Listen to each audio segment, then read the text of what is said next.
नमस्कार दोस्तों, मैं आज आपके लिए फिर एक नई वीडियो लेके आई हूँ जिसमें हम आज बात करेंगे उत्पादन के साधन के बारे में।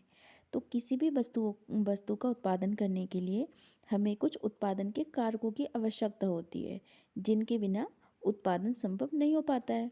जैसे कि आपको चाय बनानी है, तो चाय बनाने के लिए आपको क्या इंग्रेडिएंट्स चाहिए होंगे, जैसे कि पानी, दूध, चाय पत्ती, चीनी और अदरक वगैरह। तो इनके बिना चाय नहीं बन पाएगी। ऐसे ही उत्पादन के साधन होते हैं। अगर हमें किसी वस्तु का उत्पादन करना है तो इन साधनों की आवश्यकता हमें पड़ती ही पड़ती है। अगर ये साधन उपलब्ध नहीं होंगे तो हम किसी भी वस्तु का उत्पादन नहीं कर पाएंगे। आइए देखते हैं फिर अपना टॉपिक। एक उत्पादक को वस्तु एवं सेवाओं के उत्पादन के लिए कुछ वस्तुओं या सेवाओं की आवश्यकता होती है जिन्हें हम उत्पादन के साधन कहते हैं। आधुनिक उत्पादन प्रक्रिया में सामान्यतः उत्पादन के 4 साधनों भूमि, श्रम, पूंजी, उद्यमशीलता को सम्मिलित किया गया है। मतलब उत्पादन के 4 ये मुख्य साधन माने गए हैं, जिसमें सबसे पहला हम लेंगे भूमि, दूसरा हम लेंगे श्रम, तीसरा पूंजी और चौथा उद्यमशीलता। जैसे कि नीचे चार्ट में दिया भी गया है कि उत्पादन के साधन अर्थव्यवस्था में वस्तुओं और सेवाओं की आपूर्ति के लिए इनपुट उपलब्ध करवाते हैं।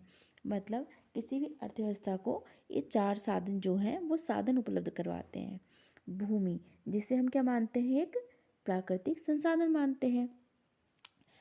अगर हमें किसी भी फैक्ट्री को लगाना है, किसी भी उद्योग को स्थापित करना है तो हमें किसकी आवश्यकता पड़ती है?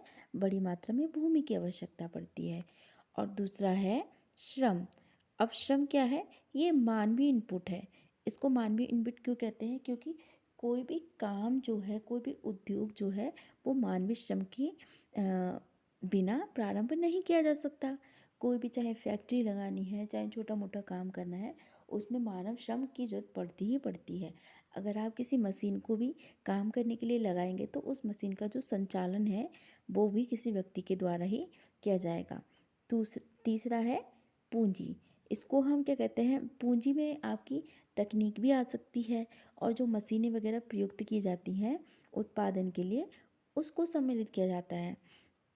और चौथा है उद्यमिता, जिसको हम इस कारक को सबसे ज़्यादा जोखिमपूर्ण माना जाता है, क्योंकि कोई भी व्यक्ति है, कोई भी उत्पादन प्रारंभ करेगा तो उसको जोखिम उठाना पड़ेगा। इसलिए इस कारक को बहुत ही ज़्यादा महत्वपूर्ण माना गया है। तो हमारे उत्पादन के ये 4 साधन थे। धन्यवाद।